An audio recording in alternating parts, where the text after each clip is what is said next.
star in my bag. 1 stars have to clean up. Except for Willie. I personally think that this team's ready to go. The weather could become a talking point as the weekend progresses. The tour is a second full-time job for all of us. And tonight we get blessed with Palin's presence. So she came to help tonight.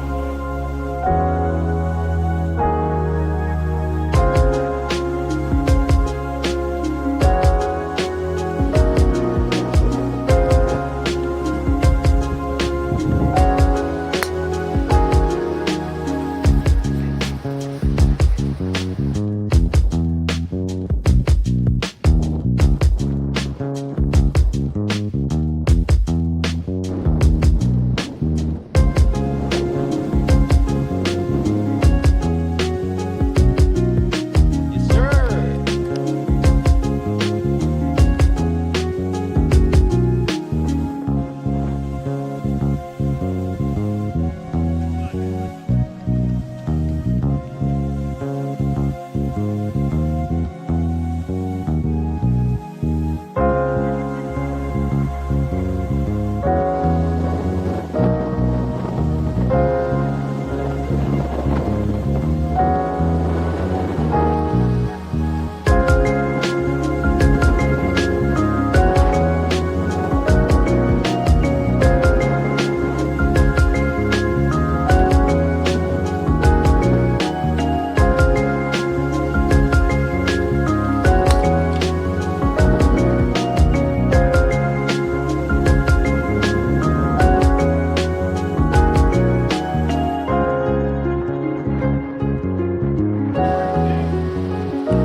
Welcome to the South Texas Amateur Tour Podcast, The Power Hour, with your hosts, Travis Sinkowski and Michael Emanuelian.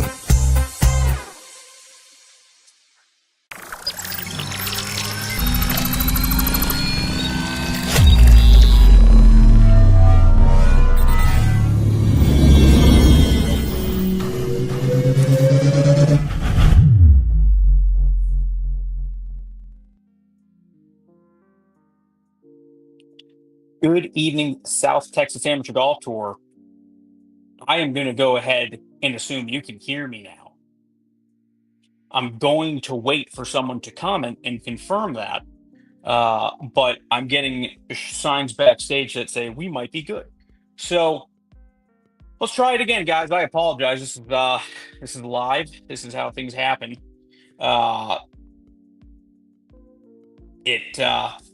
It is one of the fun pieces about what we do. It is Wednesday. It is June 3rd. It is 7:10 p.m.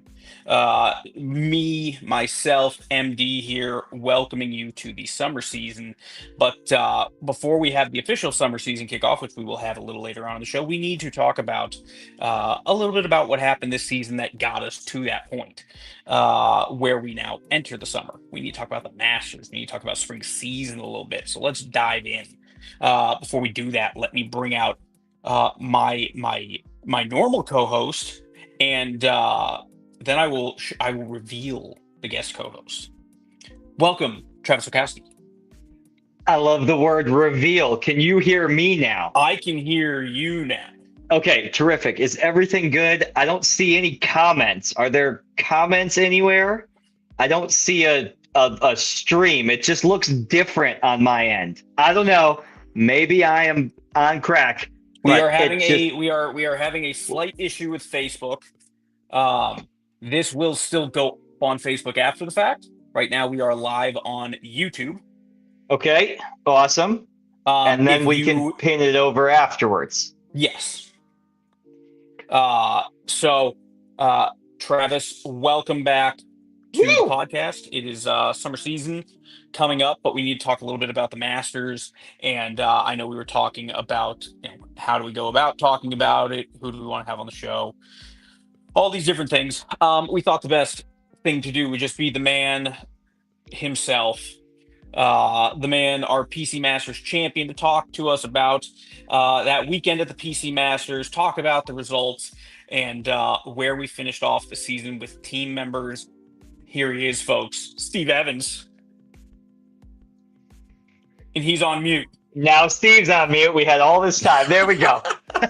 All this time to That's figure. because I have kids. They had the kids. Oh, you got the kids with you. That's okay. Well, we appreciate you joining us, and we're a little delayed. Thank you, Steven, so much. How's your Wednesday night going? It's okay. I mean, usual Wednesday night, finish work, come home, have time with the kids, and then watch the Spurs, right? Yeah, heck Yeah, yeah. and And that's that's the Spurs. and that's why we're gonna not keep you long. We're not gonna keep our viewing audience long, and we're gonna go to the finals. How cool is that for our town? I love it. It's so good for local businesses. It's so good for the local economy, and go Spurs go, right? I'm just jumping on the bandwagon. I mean, I haven't watched the game all year. Neither did I. Not until I saw a little bit in the Basketball's playoffs. not really my sport. But I'll tell you what, it is good for the city, and it's a good vibe Really? to have for The sure. Welsh aren't big basketball players, huh? Unfortunately, no. You guys are such a tall people. I'm surprised. Ah, Maybe we'd have the world's, well, not the shortest, but one of the smallest basketball teams. You guys, I don't think would even keep up with today's 12 and 13-year-olds. yeah, We'll I stick saw. to the golf. Yeah, for sure. Golf, and football. Golf and Soccer. football. Well, Steve Evans, our Masters champ. First of all, welcome back to the program. Thank you. It's been it a is- while. It's been a minute. Only my Uh, second appearance live. So, well, I always count your commentating at the horse race. Oh yeah. As well, which is a staple. Oh, that's awesome. I love it. Yeah, I we'll love do it. that again this year. like my dad's like, could you guys just have him like be the golf commentator all the time for you guys? Because I could watch way more golf that way. Unfortunately, so no, good. I'd rather play. Well, yeah, you're right for sure. But in that scenario, when you're commentating the horse race, you are safely on the team, right? yeah, it's Every time, right? We'll see. Fingers crossed. for this every year. time. Well, I mean, Masters wins certainly help. Yeah. So let's talk about the Masters. Trav, can we pull up some? Just pull up what you got, if Okay. anything, as far as in regards to where we stood gross and net going into the last day of the season at the PC Masters. We can kind of set the tone on what happened on Saturday. That I got. I can get us to that. Okay. Going into Sunday. I can't see that. I can't break it down round by round going backwards. I'll have to do it on the fly. Steven, 4 shots back. Going Going into Sunday, 10 off Sunday, I was 4 shots behind. Yeah, and then 2 behind MD. And 2 behind MD. And that was the final pairing with who was the fourth? Raphael. It was It was- Raphael, Steven, MD, and I can't remember his name. I played with him both days too. Oh yeah, The older guy. oh my goodness. Jim Ekman. Jim Ekman. Yeah. There it is. Yeah. Thank you. Very Okay. good player too. He's Very he's solid. the first time I Very met him, solid player. Very solid, minimal mistakes, right? Very solid. Yeah. I think he said he's usually a first flighter or on the bubble. Yeah, I mean, kind of bubble boy, played great. And maybe the Saturday senior tees got a little boost there. But he found himself in the final pairing on Sunday. Yeah. in the mix is in the mix, baby. It don't matter. And that was thinking back on it now, it's been several weeks since we were at Cedar Creek. Oh my gosh, were Cedar Creek's course conditions phenomenal that weekend. Best So we've seen good. on tour in a So decade. good. Like I made in the newsletter, the marketing team made the comment that Cedar Creek could have held the U.S. Open, but holy shit, it really could have. I mean, it was Tee to awesome. green. From tee to green, it was pure. It was awesome. And I mean, if we're all gonna be, whatever here, we didn't even play it from its longest. No. There were I mean, you six could or have made seven that. holes on Saturday that were short, and another 4 that could have went. I mean, I could have squeaked out another couple hundred yards.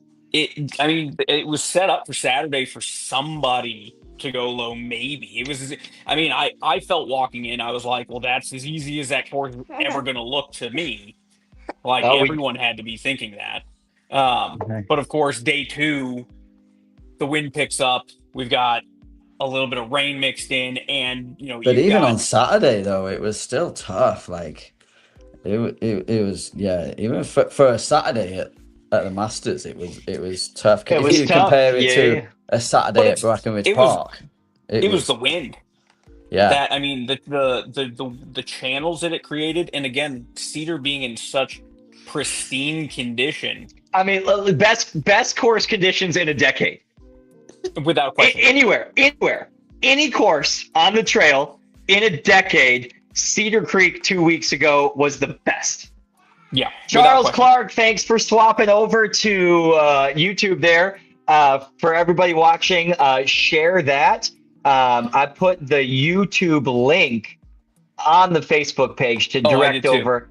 Apparently, we're having some sort of Facebook disconnect. I couldn't hear anything at all, and now it is kind of giving us the boot. So we'll repost this on Facebook. Joining us, if you're just tuning in, Stephen Evans, 2026 Masters champion. It's family night at the Evans house. Thank you for joining us, Maddie and Stephen and the little one. How's man, I'm living. I know, right? Best course conditions in a decade at Cedar Creek. Yeah. Going into it on Sunday, Stephen, 4-shot lead. That's where MD wanted to pick up. Yeah, you got Raphael, who's in. Yeah, he's in for even, I think. After day 1, I think I'm 1 or 2 over. So Raphael was 1 under.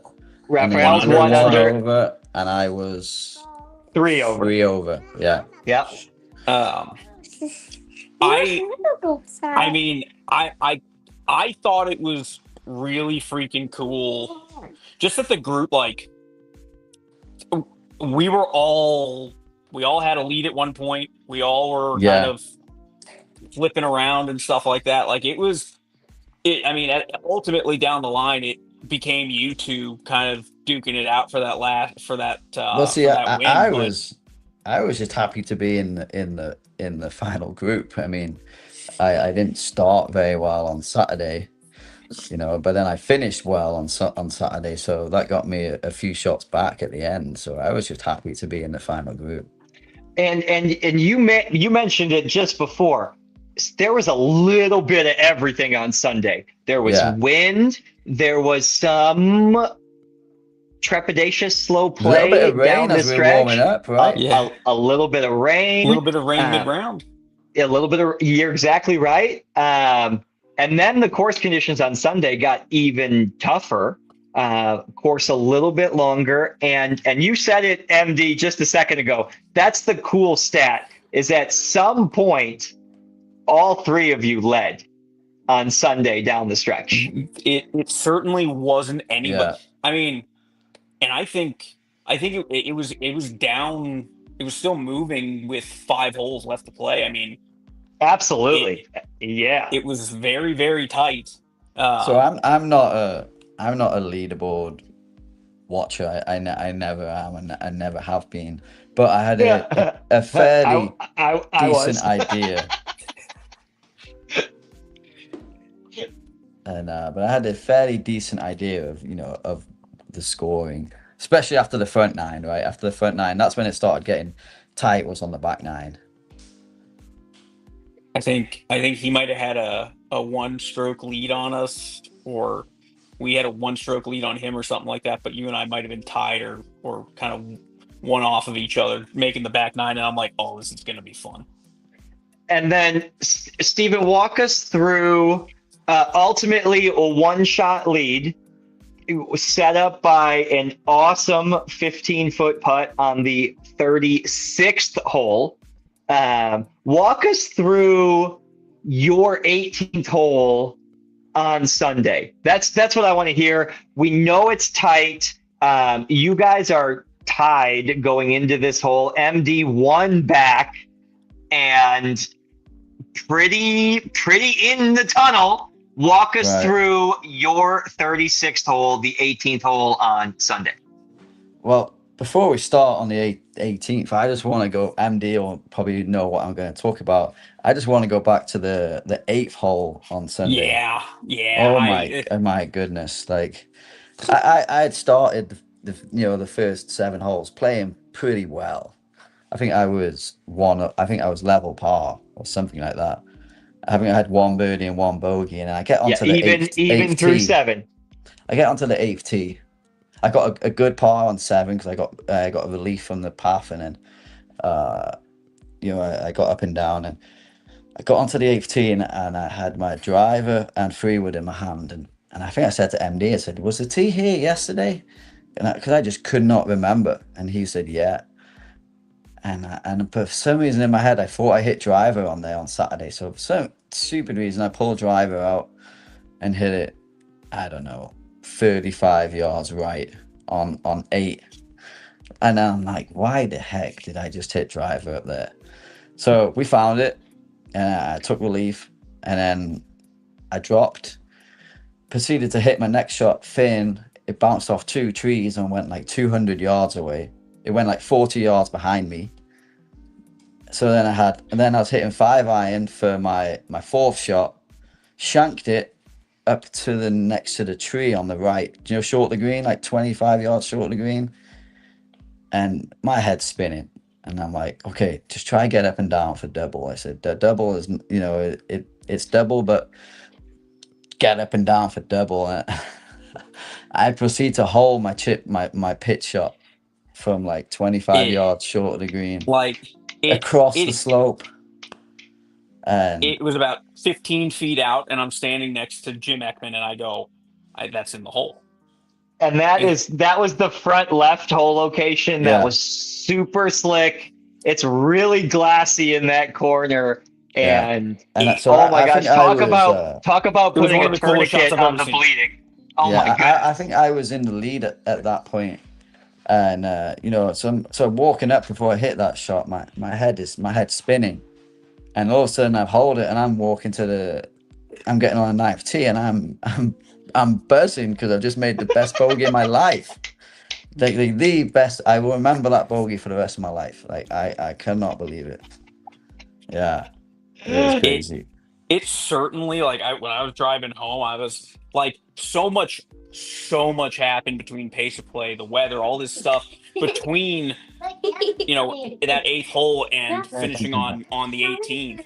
I completely forgot about it until I was driving home, and I'm like, holy shit, he made like a 35-yard chip to save a bogey. I wonder what the strokes gained formula is on a shot like that in those conditions in that scenario. I'm not going to lie. As a competitor, I was sitting there watching him up there, and I'm like, if best case he doubles, I pull one up on him. I was thinking best case. Let's go strong. Let's go get him. And then he does that shit, and I'm like, I'm going to try really hard, but I think Steve Evans might win this. Hey, let's give a shout out to Steven Evans' mental fortitude through the 8th hole and tonight on the podcast. You are doing a fantastic job playing dead and managing live television. Keep up the good work. Television, right? Yes. Oh my goodness. Yeah. So anyway, so let's go back to the 18th, right? Okay. Yes. Fast forward a couple holes later. We're on the 18th. You and Raphael are tied. MD is 1 back, and here we are. Scene is set. So me and MD bogeyed. I think we both bogeyed 17, and Raphael made a good up and down from long of the green. Up and down. So then we all hit good tee shots on 18. I hit a really good agree. We were all kind of in a very similar spot, to be honest. No, we weren't. Up there, yeah, up on this hitting Yeah. the approach shot. I think Second MD shot was was up. different. MD was up on the left. I was on the right. And Raphael was a little bit further, a little bit closer than me because he hits the ball so far. It's ridiculous. Golly. And he is so such a good player. I really like him, and it was a really good battle down the stretch. Yeah, it was. Oh, so then, so second shot, MD goes, hits it long. I bladed it long. I don't know how I stayed on the green. It was awesome. And then so I've got about, I think it's like 145 in. It plays a little bit downhill. So I'm looking that front right pin is incredible too. It's a tough pin to get at. And it feels, standing in the fairway, it kind of feels like the one you can go get. Yeah. But that area is so small, and there's a ton of break there. That bunker shows up real quick. So then I think it's like 145, and it plays a club downhill, that second shot anyway. And I'm thinking, I'm like, okay, it's close to the right side of the green, but it comes in from the right. If you miss it a couple of yards right, it may roll back down onto the green. So I'm like, okay, just aim 5 yards left, 5-6 yards left. And I hit a little wedge, and I hit it pretty good, maybe just a slight pull, but it lands, and I think it was like 18 feet. And then Raphael goes and hits it on the green, but probably like, I don't know, about 25 feet, but he was short right of the pin. So MD and Raphael had much harder putts than what I had. Yeah, I mean, if mine was on the very back, on the top side, I don't know how I even almost made it, but I don't even know how. That was a good. That was either way. That was a good 2-putt. The math and what that 2-putt would cause, it was best case scenario for me. Didn't know it, but I did not want to make that putt, apparently, according to the math by Travis. Yes, I didn't know it at the time, but it was a great 2-putt from all the way back of the green down to that front right flagstick. MD goes on to make par. Raphael makes par, and step up Steven. Hold on. I want to play the video. Because, I mean, again, I knew I finished the hole and I wanted to get out of the way. And to be honest, I'm like, if Raphael doesn't make this putt, I was standing next to Jeremy. And I literally said to him, Steve Evans makes this putt every day. And then we have this.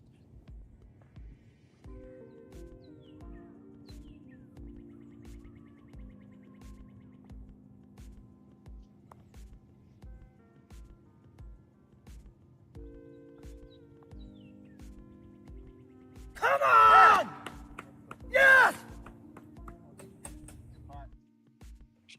Love it. I loved how dead silent it was down there in the basin, and like you could feel Steven making the putt in the clubhouse almost. You could feel it was really cool. You could feel the I mean it was equivalent to Rory winning the Masters, in my opinion. There's a lot of relief for sure. And a lot of like that's what I heard in that scream.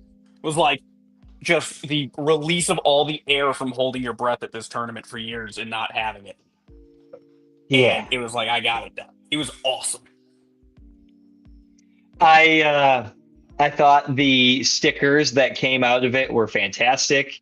I thought it looked great in the newsletter. I think you look great in the jacket. It is Steven Evans' second Masters. Is that correct? Second Masters, yeah.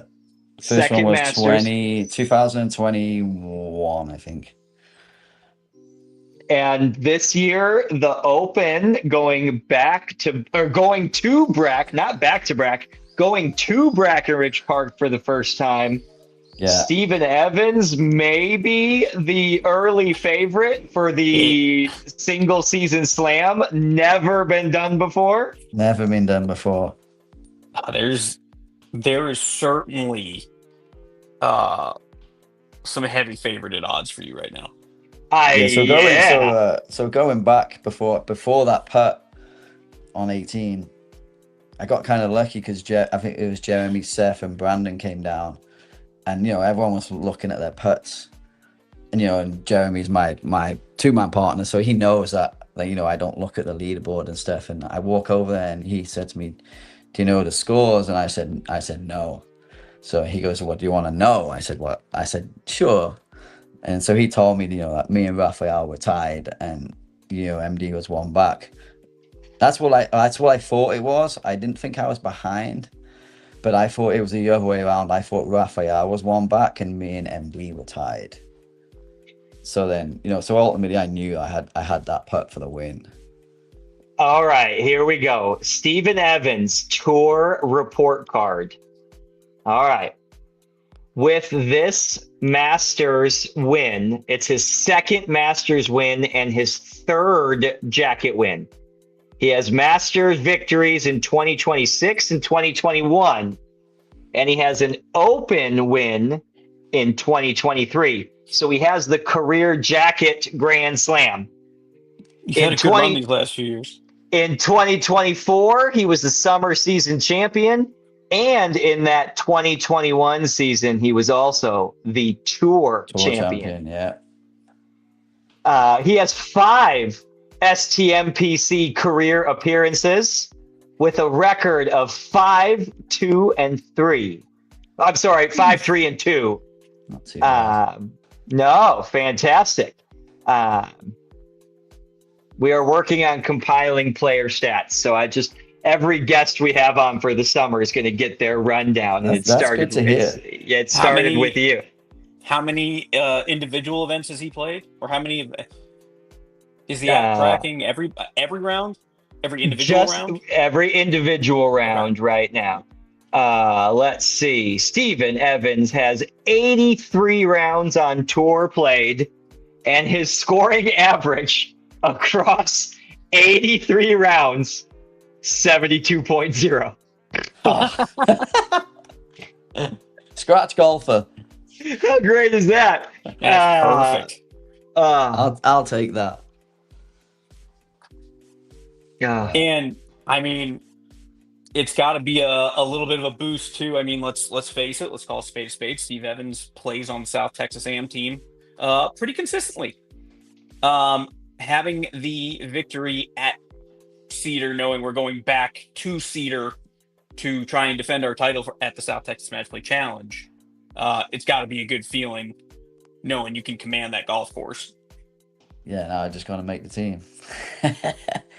But I had one goal playing last week. I think I was 56th in the points. I've only played 5 events. I'd only played 5 events prior to the Masters, and 4 of them were team events with Jeremy. So my only individual round was Riverside, second event of the year.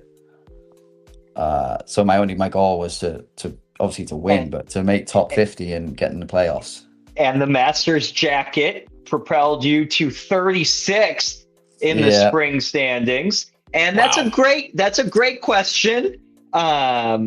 Everyone wants to know what Steven Evans, powerhouse amateur tour golfers' plans are for the summer season. Are we going to see Steven Evans top 3 in the summer, or are we seeing Steven Evans in the playoffs? Well, I work for HEB, so no. I imagine the summer will be kind of like the spring. I'll make sure I play every team event with Jeremy. Those are my main ones. I will make sure I can play. I can get off work, and if it happens to that I get any of the the individual events off work, I may play, but you will see me on the first day at Willow Springs for definite in the playoffs, and you will see me at the Open for sure. Right. Single season, baby. Single season jacket slam. No pressure, though. No pressure, but it's never been done. My winning percentage when Steve Evans is not in the field is fantastic. And you absolutely fucked me on that. I wonder if we could get the program to create an arch nemesis for everybody. Steven Evans. That's the thing, though. Steve Evans would never be like, I can do it with a lot of people. I can't do it with Steve. I can turn anybody into someone I hate their guts. Yeah, I'm not a villain. You know how annoying it was to feel like I was cheering for Steve Evans in the middle of my round?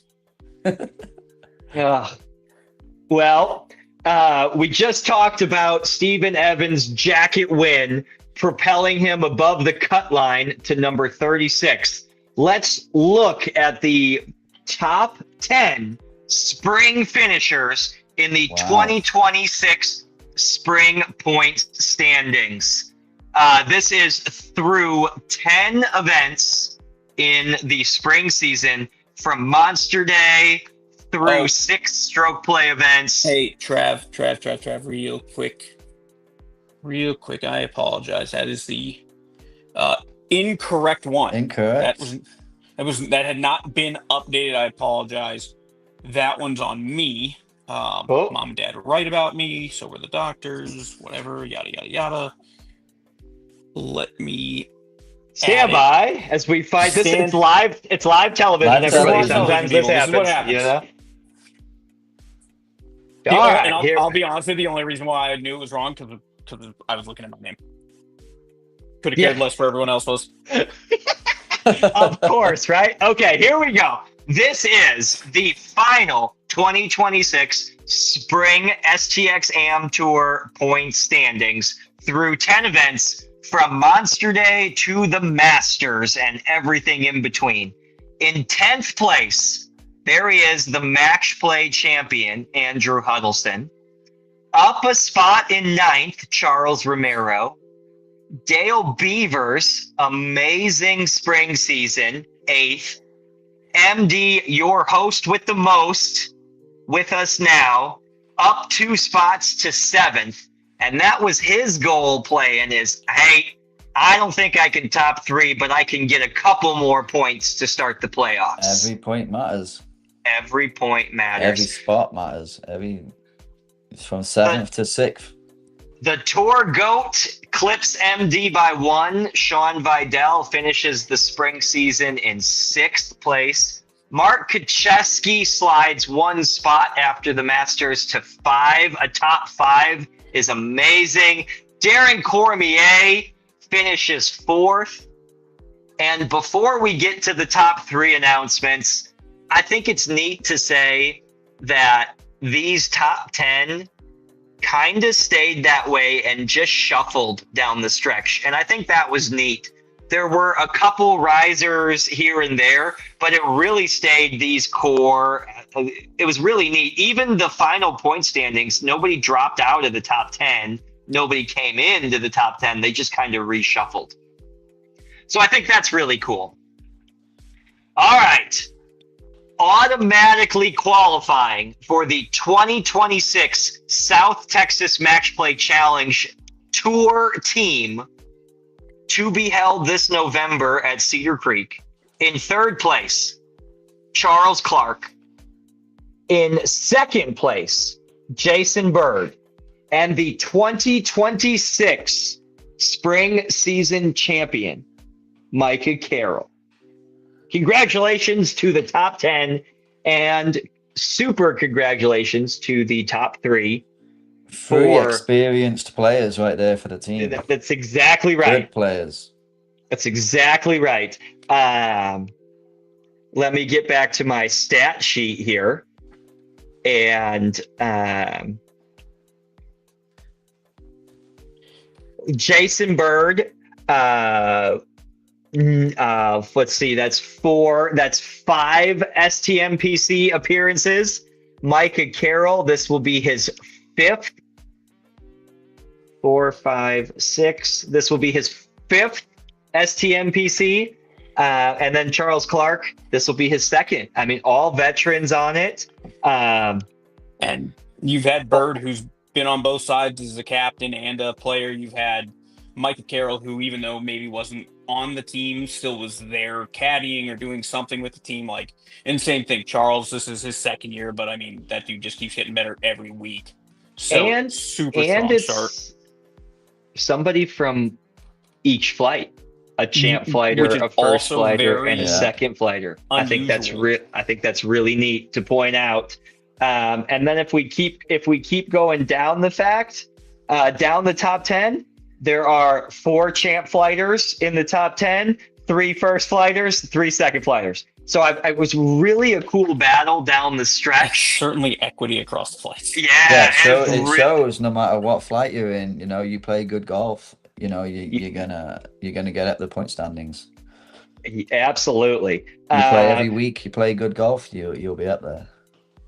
Congratulations to all 255 golfers who competed on tour in the spring season. Really puts into perspective what that top 3 means. I was looking at Micah's points. Is that a record? 1,400 points. It's a 10-event season, right? It's a 10-event season, and the tour operations team for the last 18 months or so has been really market heavy on the point distribution. 2.5 times points events, double points events. So everything had something.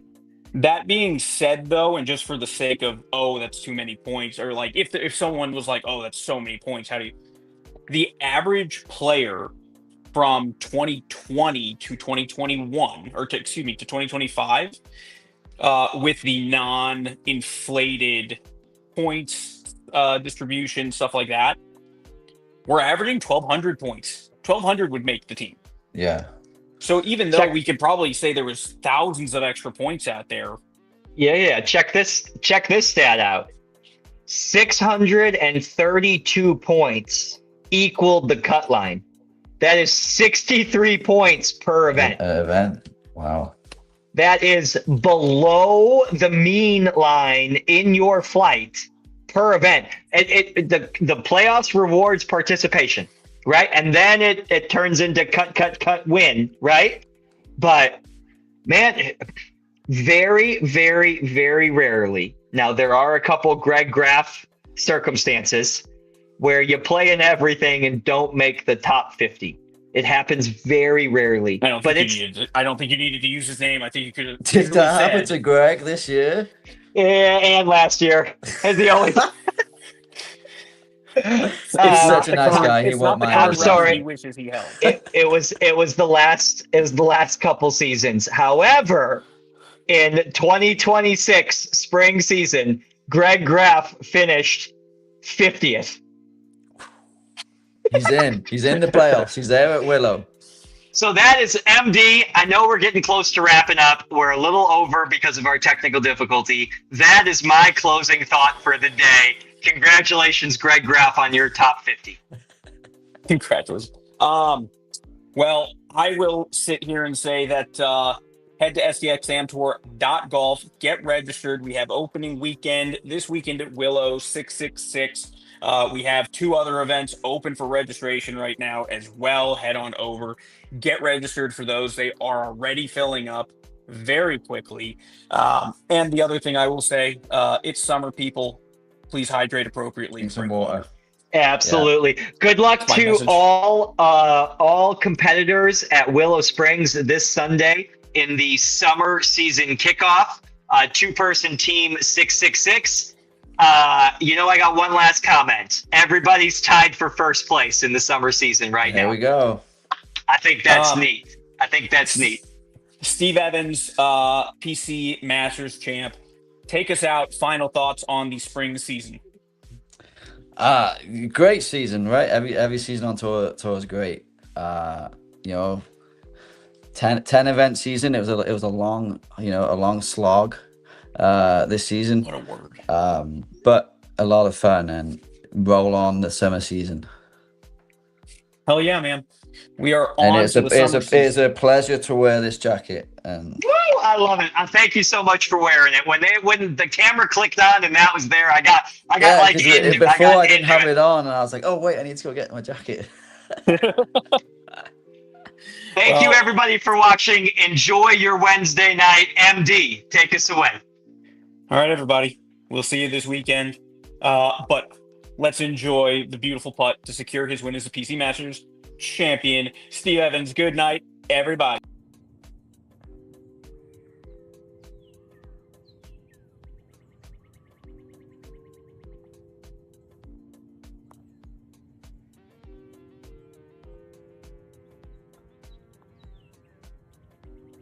Come on!